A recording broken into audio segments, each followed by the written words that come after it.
Salam, hər vaxtınız xeyir olsun əziz şagirdlər. Bugün dərsliyiniz 1-ci hissə səhifə 11-də ədat mövzusunu izahına baxırıq.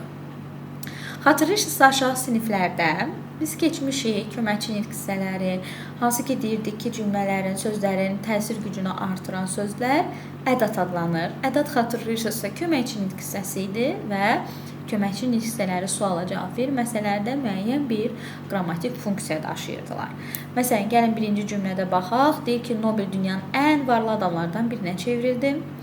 Öz kəşfindən məhz təbabətdə istifadə etməyə çalışırdı. Görürsünüz, oradakı əndi, məhzdir. Bu sözləri cümlədən çıxartsaq, elə ciddi bir məna dəyişikliyi baş vermir. Sadəcə bu söz də bizə kömək edir ki, cümləmiz daha gözəl, daha səlis, daha belə qüvvətli və emosional alınsın. Deməli, dedik ki, köməkçi hissələrindən biridir ədat və emosionallıq gətirir. Və hansı növlərdə işlənir? Məsələn, 1. Özündən əvvəlki ifadəni qüvvətləndirir. Bu kitab daha maraqlıdır, daha. Sual mənası, bəs niyə danışmırsan? Sual. Əmr mənası, qoy hamının üzü gülsün. Məhdudlaşdırıcı ədatlarımız var. Biz yalnız sənə güvənirik və dəqiqləşdirici ədatlar var. Biz, məhz, üzr istəyirəm. Hətta xatırlayırsınızsa, sifətin çoxaltma dərəcələrindən danışanda biz danışmışdıq ən, lap, daha. Bu kimi ədatlar sifətin çoxaltma dərəcəsində yarada bilir. İrəlidə siz ədatın məna növlərində keçəcəksiniz. Burada hələ ki sadə şəkildə sizə məlumat verir. Aha, indi gəlin buradakı uyğunlaşdırmalara baxaq. Deyir, unutma ha, sübdən yola çıxırıq. Burada ədat hansıdır? Ha.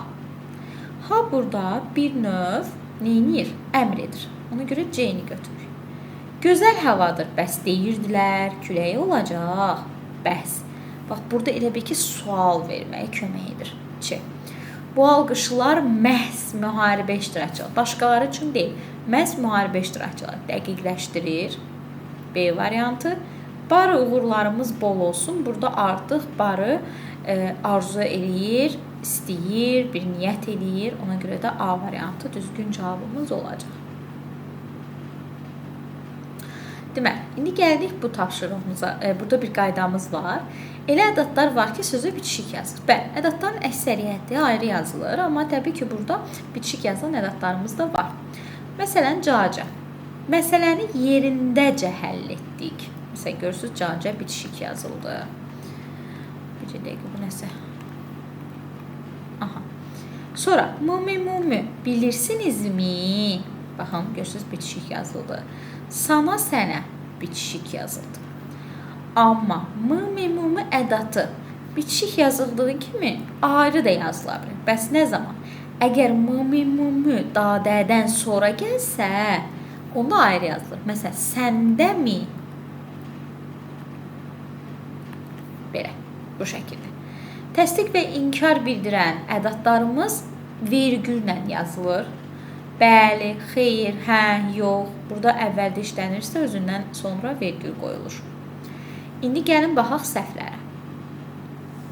Bəs baş əymədiniz? Burada vergülə ehtiyac yox idi. Əymədim, bəli.